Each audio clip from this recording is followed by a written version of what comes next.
اعوذ باللہ من الشیطان الرجیم بسم اللہ الرحمن الرحیم قل اعوذ برب الفلق من شر ما خلق ومن شر غاسق اذا وقب ومن شر النفاثات في العقد ومن شر حاسد اذا حسد بسم اللہ الرحمن الرحیم قل اعوذ برب الناس ملک الناس الہ الناس من شر الوسواس الخناس الذي يوسوس في صدور الناس من الجنة والناس۔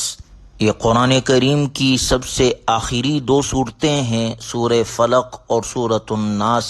ان دونوں صورتوں کو معوذتین کہا جاتا ہے کیونکہ ان دونوں صورتوں میں پناہ مانگی گئی ہے، اور یہ دونوں صورتیں اس وقت نازل ہوئی تھی جب کچھ یہودیوں نے حضور صلی اللہ علیہ وسلم پر جادو کرنے کی کوشش کی تھی، اور اس کے کچھ اثرات آپ علیہ الصلاۃ والسلام پر ظاہر بھی ہوئے تھے، لیکن اس جادو کا اثر صرف آپ علیہ الصلاۃ والسلام کے مزاج اور ظاہری اعضاء پر تھا۔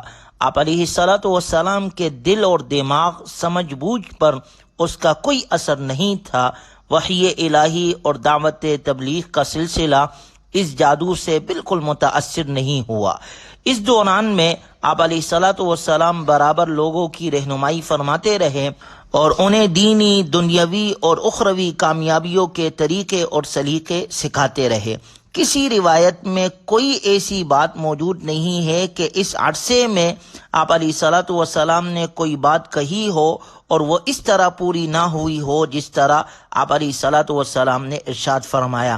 گویا اس جادو کا اثر صرف آپ علیہ الصلاۃ والسلام کے مزاج اور ظاہری اعضاء پر تھا۔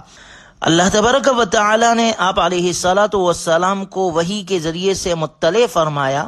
ایک دن آپ علیہ الصلاۃ والسلام نے حضرت عائشہ صدیقہ رضی اللہ عنہا سے فرمایا، مجھے جو تکلیف چلی آ رہی ہے اس کے بارے میں اللہ تعالی نے مجھے خواب میں اس کا اصل سبب بتا دیا۔ آپ صلی اللہ علیہ وسلم نے فرمایا، میں نے خواب دیکھا کہ دو فرشتے آئے، ان میں سے ایک میرے سر کے پاس اور دوسرا میرے پاؤں کے پاس آ کے بیٹھ گیا۔ میرے سر کے پاس بیٹھنے والے نے دوسرے سے پوچھا کہ ان صاحب کو کیا تکلیف ہے؟ دوسرے فرشتے نے جواب دیا کہ ان پر کسی نے جادو کر دیا ہے۔ پہلے فرشتے نے پوچھا کس نے جادو کیا ہے؟ دوسرے نے جواب دیا لبید بن عاصم کے نام سے ایک یہودی ہے، اس نے جادو کیا ہے۔ پھر پہلے والے فرشتے نے سوال کیا کس چیز کے ذریعے سے جادو کیا ہے؟ دوسرے والے نے جواب دیا کہ کنگھی اور اس سے جڑنے والے بالوں کے ذریعے سے، یعنی کنگھی کے ذریعے سے جادو کیا ہے، اور کنگھی کے اندر جو بال آ جاتے ہیں کنگا کرتے وقت ان بالوں کو بھی استعمال کیا ہے۔ پھر پوچھا گیا کہ وہ کہاں ہے؟ تو جواب دیا گیا کہ وہ ایک کنواں بیر زروان کے نام سے ہے، وہاں پر اس نے جادو کے کلمات پڑھ کر وہاں دفن کر دیے ہیں۔ یہ ساری تفصیل آپ علیہ الصلاۃ والسلام کو ان فرشتوں کے ذریعے سے بتا دی گئی۔ آپ صلی اللہ علیہ وسلم نے حضرت عائشہ صدیقہ رضی اللہ عنہا سے فرمایا، اللہ تعالیٰ نے میری اس تکلیف کے بارے میں مجھے یہ ساری تفصیل اس طرح خواب کے ذریعے سے بتا دی۔ چنانچہ اس کے بعد آپ علیہ الصلاۃ والسلام چند صحابہ کرام رضی اللہ عنہم اجمعین کے ساتھ اس کنویں پر تشریف لے آئے اور اسے دیکھا تو اس کا پانی بالکل پیلا پڑا ہوا تھا۔ وہاں سے وہ کنگا بھی برآمد کیا، کنگے کے اندر جو بال تھے وہ بھی برآمد کیے۔ اللہ تبارک و تعالی نے اس موقع پر یہ دو صورتیں آپ علیہ الصلاۃ والسلام پر نازل فرمائی، جسے قرآن کریم میں معوذتین کہا جاتا ہے کیونکہ ان دونوں صورتوں میں پناہ مانگی گئی ہے۔ ان دونوں صورتوں میں آپ کو جادو ٹونے سے حفاظت کے لیے ان الفاظ میں اللہ کی پناہ مانگنے کی تلقین فرمائی گئی ہے، اور کئی احادیث مبارکہ سے ثابت ہے کہ ان صورتوں کی تلاوت اور ان سے دم کرنا جادو کے اثرات دور کرنے کے لیے بہترین عمل ہے، اور حضور صلی اللہ علیہ وسلم رات کو سونے سے پہلے ان صورتوں کی تلاوت کر کے اپنے مبارک بدن پر دم کرتے تھے اور پھر ان ہاتھوں کو پورے جسم پر پھیل لیتے تھے۔ گویا قرآن کریم کی یہ دونوں آخری صورتیں، جسے سورہ فلق اور سورہ ناس اور معوذتین بھی کہا جاتا ہے، اللہ تبارک و تعالی نے اسی جادو کے توڑنے کے لیے ان دونوں صورتوں کو نازل فرمایا، جن کی کل آیات 11 ہے، اور اس داغے کے اوپر بھی 11 گرے لگی ہوئی تھی۔ بعض روایات میں آتا ہے کہ آپ علیہ الصلوۃ والسلام ایک آیت پڑھتے اور اس کی ایک گرہ کھول دیتے، دوسری آیت پڑھتے دوسری گرہ کھول دیتے، تیسری آیت پڑھتے تیسری گرہ کھول دیتے، یہاں تک کہ آپ علیہ الصلوۃ والسلام نے 11 آیتیں پڑھ کر 11 کی 11 گرے کھول دی۔ جب وہ گرے کھل گئی تو آپ علیہ الصلوۃ والسلام نے حضرت عائشہ صدیقہ رضی اللہ عنہا سے فرمایا کہ ایسا لگ رہا ہے جیسے میں کچھ بندہ ہوا تھا اور اب کھل گیا ہوں۔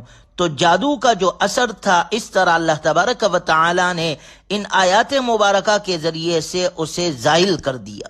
ان دونوں صورتوں کی تلاوت کے بعد وہ جادو ختم ہو گیا۔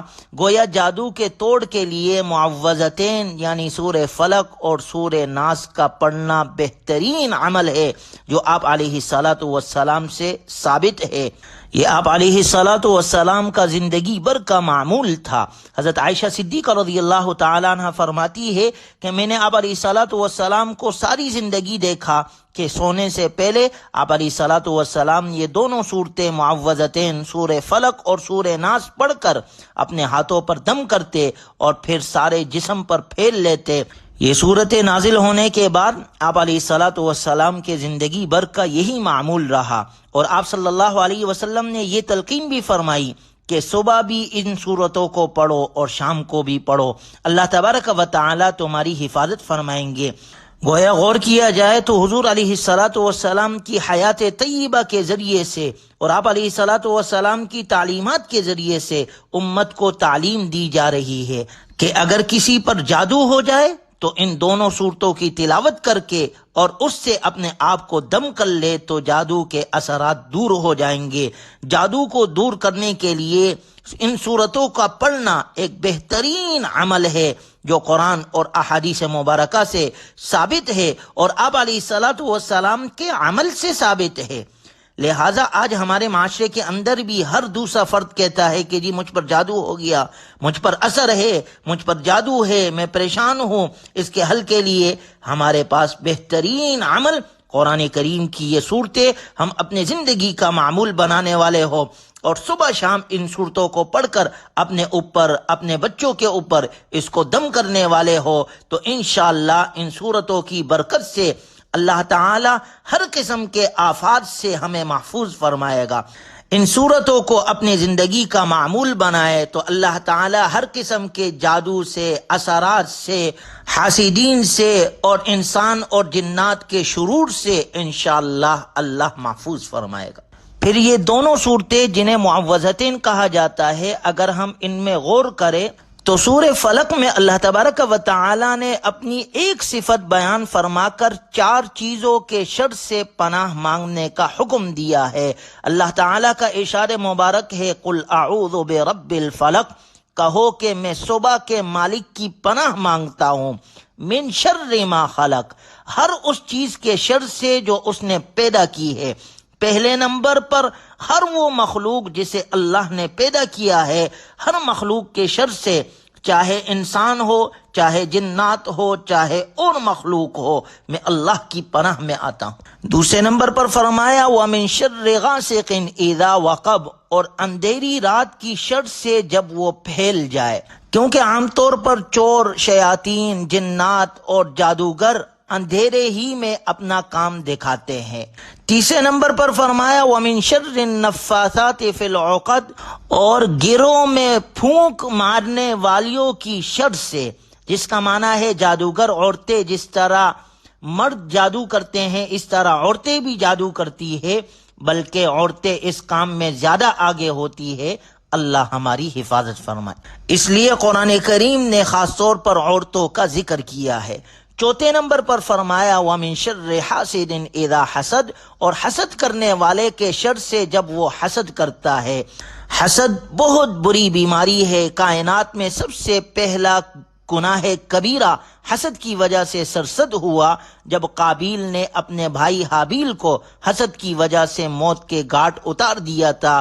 گویا اس صورت مبارکہ میں ان 4 چیزوں سے پناہ مانگی گئی ہے، جبکہ اگلی صورت مبارکہ سورہ ناس میں اللہ تبارک و تعالی نے اپنی 3 صفات کا ذکر کرنے کے بعد ایک چیز کے شر سے پناہ مانگنے کا حکم دیا ہے، اور وہ ہے وسوسہ ڈالنے کا شر۔ اللہ تبارک و تعالی کا ارشاد مبارک ہے، قل اعوذ برب الناس، کہو کہ میں پناہ مانگتا ہوں سب لوگوں کے رب کی، ملک الناس، سب لوگوں کے بادشاہ کی، الہ الناس، سب لوگوں کے معبود کی۔ اللہ تعالی کی ان تین صفات کا ذکر کرنے کے بعد ربوبیت، مالکیت اور الہیت، یہ تین صفات ذکر کرنے کے بعد وسوسے کے شر سے پناہ مانگنے کا حکم دیا گیا ہے۔ فرمایا من شر الوسواس الخناس، اس وسوسے ڈالنے والے کے شر سے جو پیچھے کو چھپ جاتا ہے۔ الذی یوسوس فی صدور الناس، جو لوگوں کے دلوں میں وسوسہ ڈالتا ہے، من الجنۃ والناس، چاہے وہ جنات میں سے ہو یا انسانوں میں سے۔ اس سے ثابت ہوا کہ وسوسہ کتنی خطرناک اور مہلک بیماری ہے۔ وسوسہ شیطان بھی ڈالتا ہے اور انسان بھی۔ آج کا سارا مغربی میڈیا مسلمانوں کے دلوں میں ایمان کے حوالے سے وسوسہ اندازی میں مصروف ہے، اور وسوسے کی بیماری بہت عام ہو چکی ہے۔ اس لیے کثرت کے ساتھ ان دونوں صورتوں کو پڑھنا چاہیے، اس کے پڑھنے کا اہتمام کرنا چاہیے۔ اور پھر خاص طور پہ غور کیا جائے تو سورہ ناس میں دینی شر اور فتنوں سے پناہ مانگی گئی ہے۔ وساوس شیطانی دینی فتنہ ہے، اور دینی فتنے کی دنیاوی فتنوں کی نسبت زیادہ اہمیت ہے۔ پھر غور کیا جائے تو سورہ فلق میں ایک صفت ذکر فرما کر 4 آفات سے پناہ مانگنے کا حکم دیا گیا ہے، اور سورہ ناس میں 3 صفات اللہ کی ذکر فرما کر ایک آفت کے شر سے پناہ مانگنے کا حکم دیا گیا ہے۔ اس لیے کہ پہلی صورت میں نفس اور بدن کی سلامتی مطلوب ہے، جبکہ دوسری صورت میں دین کے ضرر سے بچنا اور اس کی سلامتی مطلوب ہے۔ اور دین کے چھوٹے سے چھوٹا نقصان دنیا کے بڑے سے بڑے نقصان سے زیادہ خطرناک ہے۔ انسان کا اگر دین محفوظ ہو تو انسان اس دنیا میں بھی کامیاب ہے اور آخرت میں بھی کامیاب ہے۔ اگر ہم نے قرآن سے سچا تعلق قائم کر رکھا ہے اور اسے پڑھنے، سمجھنے اور اس پر عمل کرنے اور قرآن کریم کے سارے حقوق کی ادائیگی کی کوشش کرتے ہیں، تو انشاءاللہ ہمارا اور ہمارے آنے والے نسلوں کا دین اور ایمان محفوظ رہے گا۔ پھر قرآن کریم میں ان دونوں صورتوں کو آخر میں لانے اور سورہ فاتحہ سے شروع کرنے میں بڑی گہری مناسبت ہے۔ سورہ فاتحہ میں بھی اللہ تعالیٰ کی مدد مانگی گئی تھی، اور ان دونوں صورتوں میں بھی یہی مضمون ہے۔ گویا اس طرف اشارہ کر دیا گیا ہے کہ بندے کو ابتدا سے انتہا تک اللہ تعالیٰ کی طرف متوجہ رہنا چاہیے اور اللہ سے ہی مدد مانگتے رہنا چاہیے۔ اللہ تعالیٰ ہمیں قرآن کریم کی تلاوت کرنے والا اور قرآن کریم کی تعلیمات پر عمل کرنے والا بنائے۔ قرآن کریم اللہ کی کتاب ہے، ہم سب کا اس پر ایمان ہے۔ بسم اللہ الرحمن الرحیم سے شروع ہونے والا یہ کلام من الجنت والناس پر مکمل ہو جاتا ہے، اور جو کچھ اس میں ہے یہ سب اللہ کا کلام ہے۔ بعض شاعروں نے کہا ہے کہ با اور سین کے درمیان جو کچھ آیا ہے، اس سے یہ اشارہ مقصود ہے کہ دنیا اور آخرت میں انسان کی کامیابی کے لیے یہی بس ہے۔ حرف با اور حرف سین کو جوڑے تو لفظ بس بنتا ہے، اور فارسی میں اس کا معنی کافی ہے۔ گویا انسان کی دین اور دنیاوی اور اخروی سعادت کے لیے قرآن کریم کافی ہے۔ اللہ تعالی ہمیں قرآن کریم سے سچی محبت اور عقیدت عطا فرمائے اور قرآنی تعلیمات پر عمل کرنے والا بنائے۔ ہماری زندگیوں میں اللہ قرآن کو زندہ فرمائے، اور یہ قرآن کریم کی جو تفسیر کی گئی، اللہ تعالیٰ اسے اپنے دربار میں قبول فرمائے اور ہمارے لیے مغفرت کا ذریعہ بنائے۔ اللہ اس کہنے اور سننے کو اپنے دربار میں قبول فرمائے اور ہمارے لیے دنیا آخرت میں کامیابی کا ذریعہ بنائے۔ جتنے بیمار ہیں اللہ سب کو صحت عطا فرمائے۔ جو وبا چل رہی ہے اللہ اس وبا اور اس پریشانی کو ختم فرمائے۔ آنے والا رمضان اللہ ہمیں خیر کے ساتھ نصیب فرمائے، اور اس میں عبادت کرنے کی اللہ ہمیں توفیق نصیب فرمائے۔ جس کی جو جائز حاجات ہو اللہ ہم سب کی حاجات کو اپنے دربار میں قبول فرمائے۔ جن کے والدین حیات ہے اللہ ہمارے والدین کے عمروں میں برکت عطا فرمائے۔ خصوصی طور پر میرے والدین کی عمر درازی کے لیے دعا کرے، اللہ ان کا سایہ تا دیر مجھ پر قائم دائم رکھے۔ یہ ان کی محنت ہے کہ آج میں نے یہ سارا قرآن کریم مکمل کیا ہے، جتنا مجھ سے ہو سکا اللہ اسے اپنے دربار میں قبول فرمائے، اور اس سب کا صلہ میرے والدین کو اللہ نصیب فرمائے، اور جن کے والدین حیات ہے اللہ سب کے والدین کے عمروں میں برکت عطا فرمائے، جن کے والدین دنیا سے جا چکے اللہ سب کو غریق رحمت فرمائے، ان کے قبور کو منور فرمائے، جتنے اموات مومنین دنیا سے جا چکے الہ العالمین سب کو غریق رحمت فرما، سب کے قبور کو منور فرما، اور الہ العالمین تیرے دین کے پہلانے کے لیے تیرے بندے اور بندیاں جو کوشش کر رہے ہیں الہ العالمین سب کی کوششوں کو قبول فرما، مساجد کی، مدارس کی، خانقاہ والوں کی، تبلیغ والوں کی، جہاد والوں کی، جو دین کے لیے جو محنت کر رہے ہیں الہ العالمین سب کی حفاظت فرما، اور ہمارا بھی خاتمہ بالخیر ایمان پر فرما۔